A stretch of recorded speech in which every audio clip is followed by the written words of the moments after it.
എന്താണ് മോനെ നല്ല പണിയിലാണല്ലോ. ഒരു ആണി അടിക്കാനായിട്ടേ എന്റെ ഈ കൈക്ക് പാടില്ലാത്തതുകൊണ്ട് പറ്റണില്ല. കുറെ നേരമായി ഇരിക്കുന്നത്. ഒന്ന് സഹായിച്ചാലാവോ? മോനെ എന്റെ വലത്തേക്കായി ഒടിഞ്ഞിരിക്കണ മോനെ, ഞാൻ ഇങ്ങനെ സഹായിക്കാനാണ്. ചേട്ടനെ അടിച്ചാ മതി, ഞാൻ പിടിച്ചുതരാം. ഇടത്തേക്കായി കൊണ്ട് അടിക്കാൻ പറ്റില്ല മോനെ, ഞാൻ വേണമെങ്കിൽ പിടിച്ചു തരാം. മോൻ അടിച്ചോ. ചേട്ടന്റെ വലത്തേക്കായും പോയിരിക്കണം, എന്റെ ഇടത്തേക്കായും പോയി. ഇപ്പൊ ചേട്ടൻ്റെ അത് എനിക്ക് പിടിച്ചു തരാന്ന് പറഞ്ഞിട്ട് എന്റെ ഈ പണി തരൂല. ഇത്ര നേരമായി ഇവിടെ ഇരിക്കണേന്നറിയോ? ഒരാളെ നോക്കിയിട്ട് കൈക്ക് വല്ലതും അടിക്കാൻ പറ്റുള്ള. ഇതിൽ നമ്മൾ ഒരു കാര്യം മനസ്സിലാക്കണം. മനുഷ്യന്മാരൊക്കെ ഇങ്ങനെ ഒന്ന് ചിന്തിക്കണമെങ്കിൽ എത്ര സുഖമായിട്ട് ജീവിക്കാം. അതെ, പക്ഷെ ആരും ചിന്തിക്കൂല അങ്ങനെ ഒന്നും. എല്ലാവരും അവരവരുടെ കാര്യങ്ങൾ. മോനെ ഞാനിത് എവിടെയാണ് പിടിക്കേണ്ടത്? ആ വരയിലാണ് പിടിച്ചോ. ഈ വര അല്ലേ?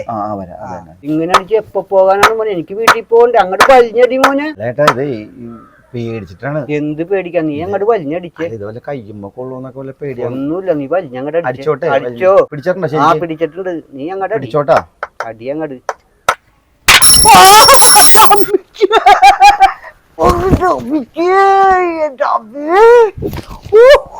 ചേട്ടൻ്റെ അടുത്ത് മര്യാദക്കാൻ പറഞ്ഞാലുള്ള പതുക്കെ അടിക്കാന്ന്.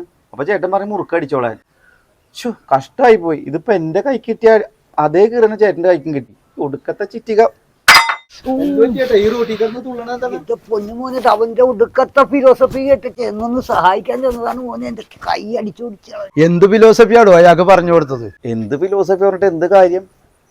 വെറുതെ അല്ല മനുഷ്യന്മാരെ സഹായിക്കാത്തത്. ഇതിപ്പോ എനിക്ക് മനസ്സിലായി. ഇതല്ല അവസ്ഥ.